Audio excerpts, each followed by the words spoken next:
He said it is down to the wire, just one more day to go until everybody votes at the polls. Joining us now to talk about the election amid a global pandemic is Artemis Ward, a political science professor from Northern Illinois University. Artemis, thank you so much for joining us. Great to be back. Well, I'm curious as to how the impact of early voting will have. I mean, in various ways. For instance, 93 million people so far as of last night have voted early voting, and the president says that he will declare a victory early if he has to. What is the impact of this early voting? Well, the first thing to think about with regard to early voting is that this is going to increase turnout for sure. It makes it easier for people to vote, whether that's in-person voting or by mail. And so we are seeing record turnout, and we're probably going to break a record in this election in terms of raw numbers of Americans voting.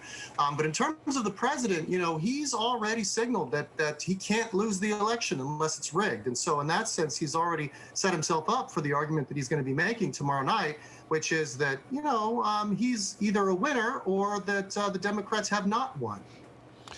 Professor, I don't want to ask you to make a prediction unless you have one ready to go here, but it's hard to imagine what this election would have looked like if we weren't in an age of a pandemic here. But I've heard a lot of people describe this as a three-headed thing. It's the pandemic, it's social unrest, and the uncertainty of an election. What are the scenarios that have you most concerned come this time tomorrow or whenever it is that we finally know who has won the White House?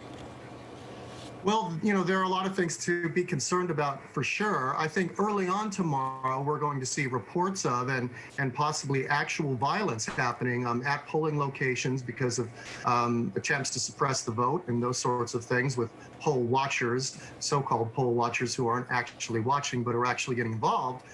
So there's going to be some violence, not just tomorrow, but there's going to be violence in the coming days and weeks and months ahead. There's a large swath of this country that simply will not accept the results either way. And so we should be prepared to see those reports, but know that it probably isn't going to be widespread, so not to take too much stock with that. Yeah, what kind of legal challenges are we looking at for this election? Yeah, so there have already been legal challenges underway for many months, and reports about legal challenges even today and yesterday and so forth. So we're going to continue to see those. Pennsylvania is ripe for challenge. The president's lawyers are ready to contest the ballots that are received late, but that are postmarked on time. And so if Pennsylvania becomes decisive, for example, that will be wrapped up in litigation. But Pennsylvania may very well not be decisive, and it may actually very well be a relatively easy victory for Joe Biden that might even be declared on election night. What do you think is the likelihood of us finding out who is the president once our head hits the pillow tonight? Do you think it's going to be a projected, a long, protracted engagement where we won't know for days or maybe even longer than that?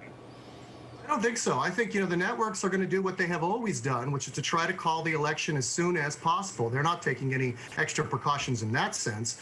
But the exit polls that the projections are based on have changed the way they calculate their information. It's not, the networks aren't just going to be relying on the people that are leaving the polls voting physically, but actually going to be looking at people that voted early in person and people that have cast mail ballots. Those will be counted in the election exit polls. And so when a poll closes, when the polls close on the East Coast, if the networks call the race, then they're confident that the state is going to go a certain way. If they don't, if they say a state is too close to call, that means we're going to be up late. Okay, I guess we just have to wait to find out. Thank you, Artemis Ward, political science professor at Northern Illinois University. Be safe, be well. You too. Thanks. Thanks.